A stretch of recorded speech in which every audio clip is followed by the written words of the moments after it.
Good morning. It is good to be back with you.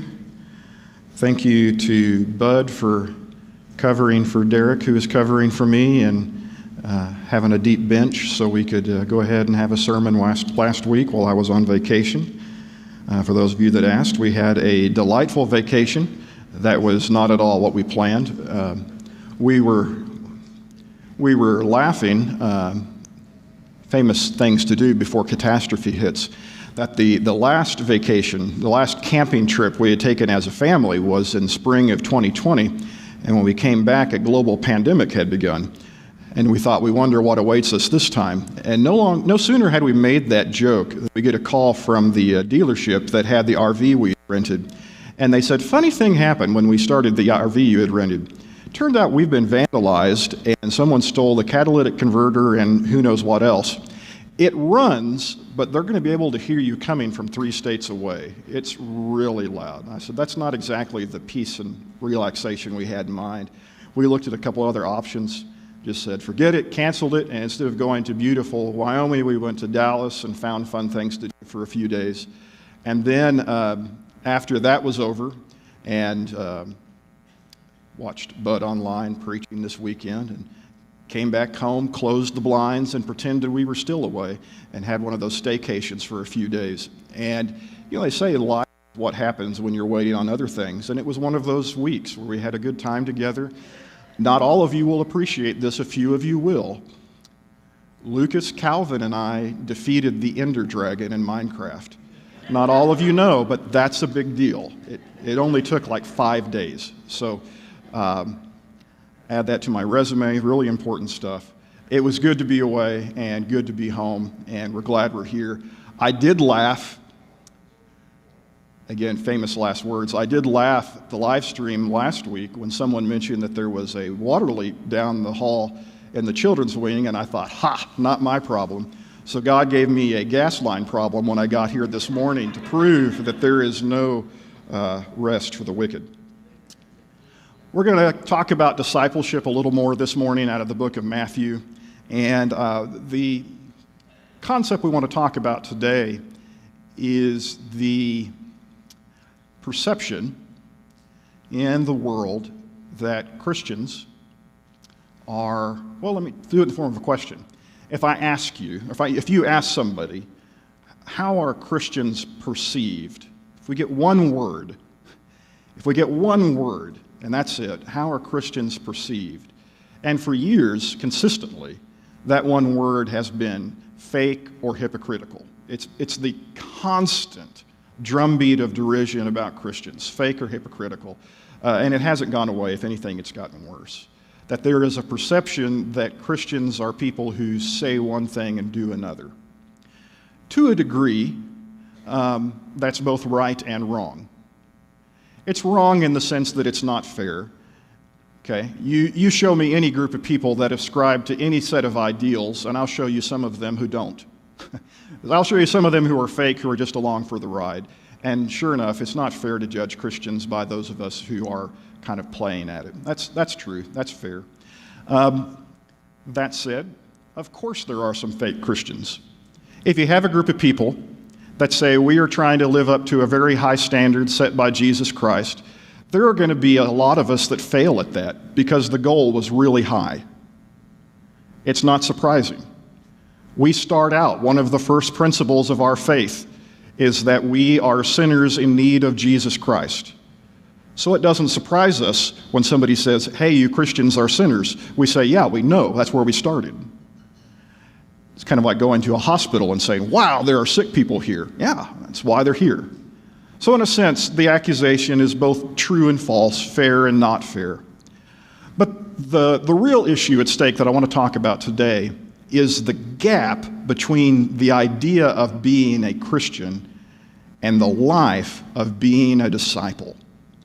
The reason that there will always be an accusation that Christians are fake, Christians are hypocritical, is because it is so glaringly easy to say, yes, I believe Jesus is Lord, and so incredibly difficult to live that out in a meaningful, consistent way day after day after day.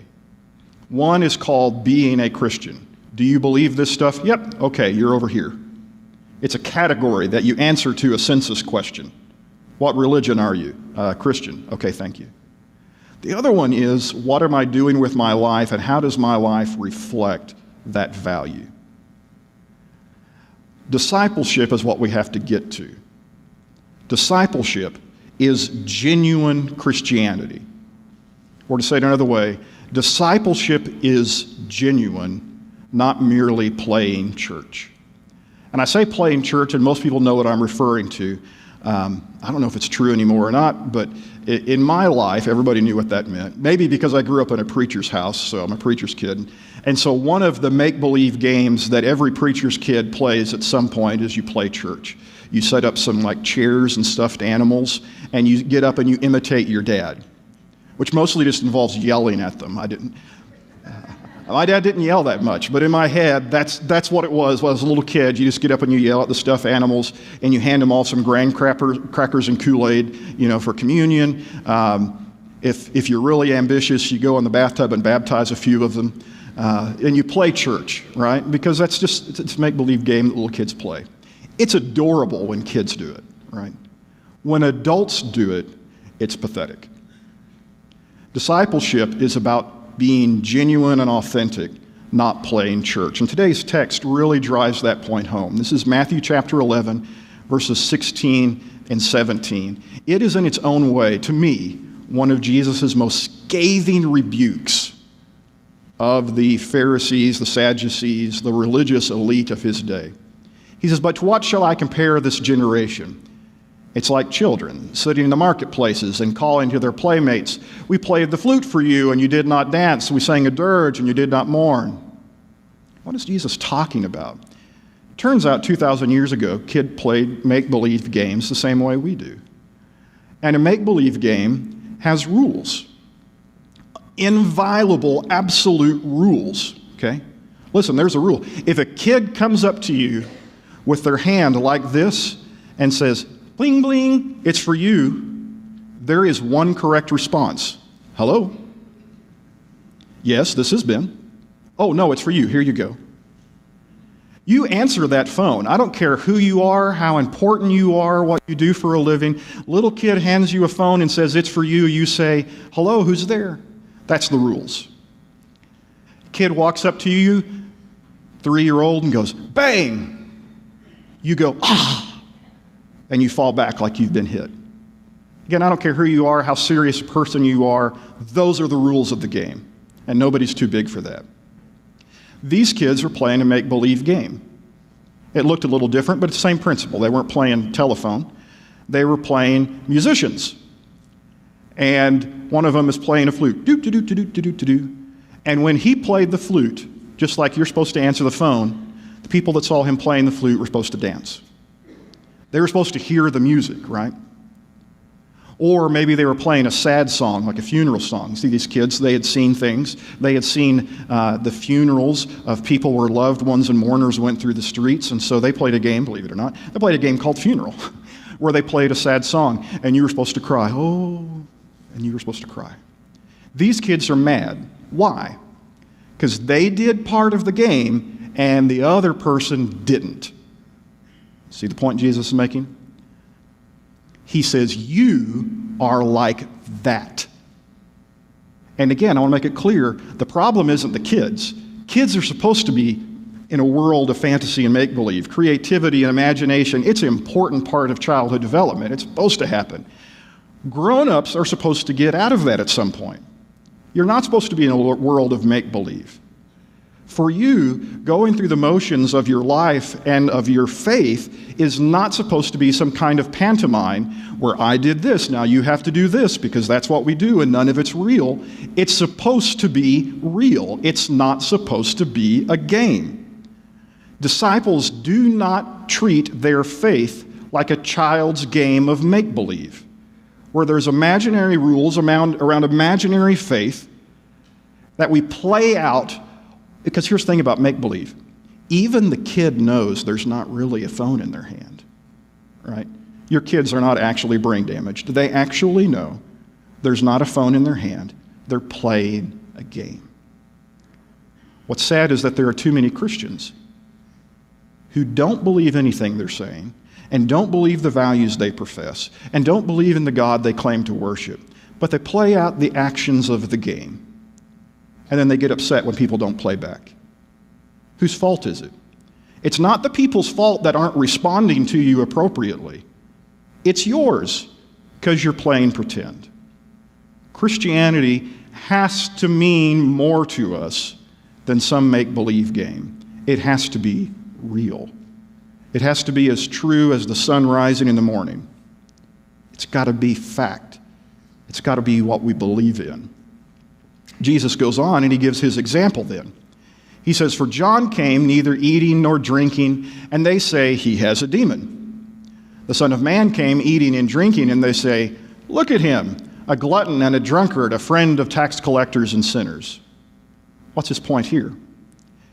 He says, here's how I know you guys are playing a game. Because nothing makes you happy. You've got a set of imaginary rules, and no one can figure out what the imaginary rules are, and you're happy with nobody. John the Baptist came, and John, we might say, was a bit of an ascetic. He was an oddball. Hey, fair enough. John the Baptist is an oddball. Lives out in the woods, camel hair, eating bugs, doing the whole thing. He's a little odd. So what did they say about him? He's got a demon. That guy's crazy. Okay? But then comes Jesus, and he's not like that at all.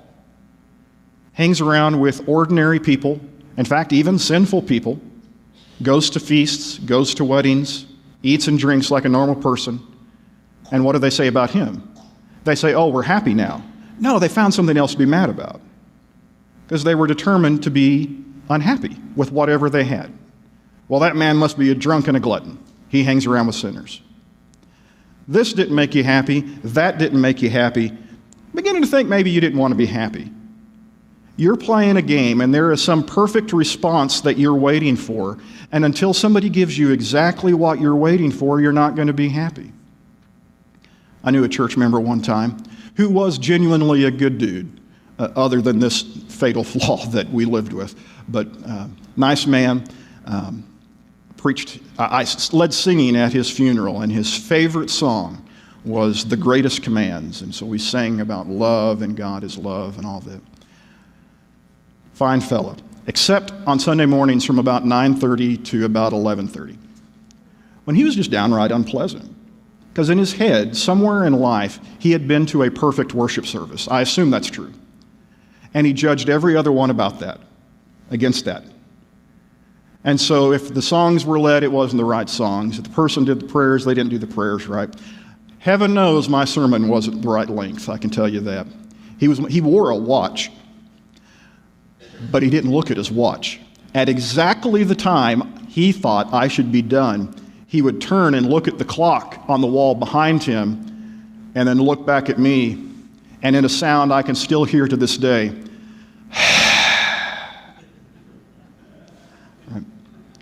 there was some perfect length to a perfect sermon, and this wasn't it. And finally, one of his friends, one of our elders at the time, said, "Brother," called him by name, "could you just write down for me what a perfect Sunday morning is for you? We'd like to do it. I mean, from the minute I don't know when your alarm clock goes off, your drive here, what everyone's wearing, what everyone says, the temperature on the thermostat, I want to know every detail. We're going to put together a perfect Sunday morning for you so you can be happy." He didn't think that was funny either. But you get the point, right? These folks, it didn't matter what Jesus did. It didn't matter what John the Baptist did. They weren't them, and so they weren't right. It wasn't about reality. It was about this game they were playing. Disciples can show their genuineness by focusing on reality, not nonsense. In the grand scheme of things, did it really matter what John or Jesus ate? Think about what was at stake. Romans have overrun your country. You're living in squalor. A man comes saying he is the Son of God here to save the world and bring about the kingdom of heaven. And what kind of questions do they ask him? Why don't your disciples wash their hands before they eat? Why did you heal that lame man on the wrong day of the week? It's nonsense questions, not reality. It was nonsense. And that just gives the appearance of being fake and insincere, doesn't it? I mean, nobody reads the New Testament. Nobody reads the New Testament and says, boy, those Pharisees asked a lot of good questions. Everybody reads the New Testament and comes away with an opinion of those guys that they are insincere, that they're fraudulent, that they're fake. When we behave the same way, we give off all the same vibes, all the same appearance as people around us. Disciples focus on reality, not nonsense. There's a professor named Tickle who wrote a book several years back about Christian history, and she said it could be divided into 4 periods of 500 years each. Every 500 years, she says, Christianity kind of cleans its closets and something big happens, and the questions change. So for the first 500 years of Christianity, the big question was, who is Jesus? That was what was at stake. If you go to the writings of the New Testament or to the Council of Nicaea in 325, wherever you go in that 500-year period, they're asking the same question, who is Jesus? But come forward to 1500 AD and the Reformation, that's not the question. The question is, what is the church? Is the Church of Rome the church? Can we reform the church? Everybody had their own idea about what a church is. And the question became, how many churches does it take to be a church? Lots of different church questions. 500 years, that was the question. Don't know if you've done the math, but about 20 years ago, we passed over the next 500-year mark. And sure enough, the world sees a change in all around us. And a new set of really fascinating questions are being asked. I'm not a prophet, so I can't tell the future. But if I had to guess, the next set of big questions are going to be questions like, what is a human? What is a human? Did God make us male and female at the beginning? What is a human? What is a human in a world of artificial intelligence where a computer can write a better essay than I can? What is a human? What does it mean to be human? Can a computer believe something the way I do? What is a human? If I get in a car wreck and my computer's driving the car, is it the programmer's fault, or can we sue the computer? I know it's not mine. What is a human? I think we got 500 years of fascinating questions ahead of us. And we cannot afford to waste our time on silly questions along the way.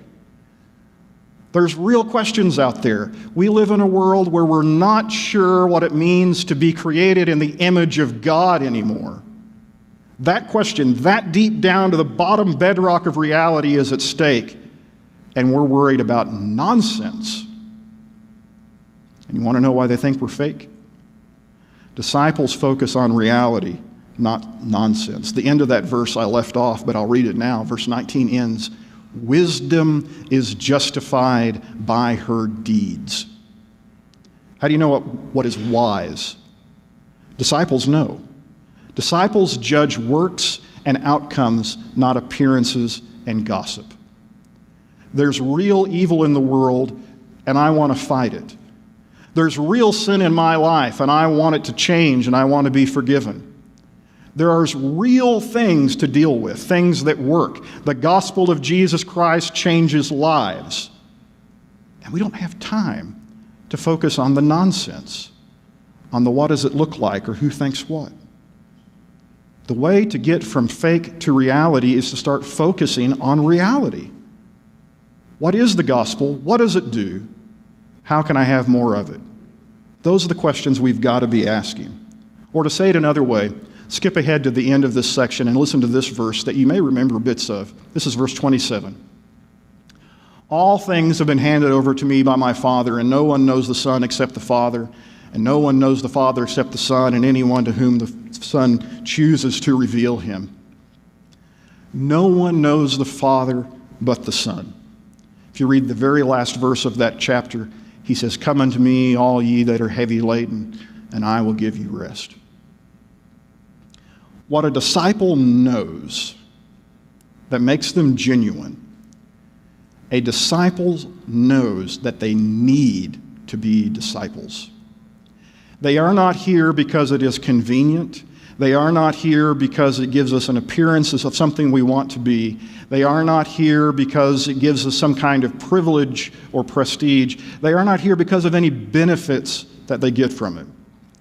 Genuineness happens in the disciple's life when you realize you're a disciple because of your need of Jesus Christ. When you realize this is not a game. We're not playing make-believe. I am a sinner, and the only thing I deserve is hell. When I realize about myself that there is a real problem in need of a solution, and that Jesus is that answer, then you can't help but become more authentic. Because you're not here to play a game. You're here because you need Him. Not because He needs you. You need Him. Today, take the challenge to do whatever it takes in your life to set aside nonsense, set aside appearances, set aside all the things that bubble on the surface and get down deep to the question of what does it mean to be made in the image of God? What does it mean to be a sinner in need of the blood of Jesus Christ? And how should I live if He is my Lord? That has to be the only question we ask. This morning, you saw the baptistry out here, so you guessed where we're headed. There's a young man who's made the determination that that is a question that needs answering, and he wants to respond to it. He wants to put to death nonsense and see real life begin. And we're going to help him do that here in just a few moments. But as it turns out, it's just as easy to baptize two people as one. So let me say this. If there's anyone here that has a need, whether we could pray for you, baptize you, help you, put our arms around you, whatever we can do, we're going to stand and sing a lovely song about truth and reality, and we'd encourage you to come at this time. Be standing.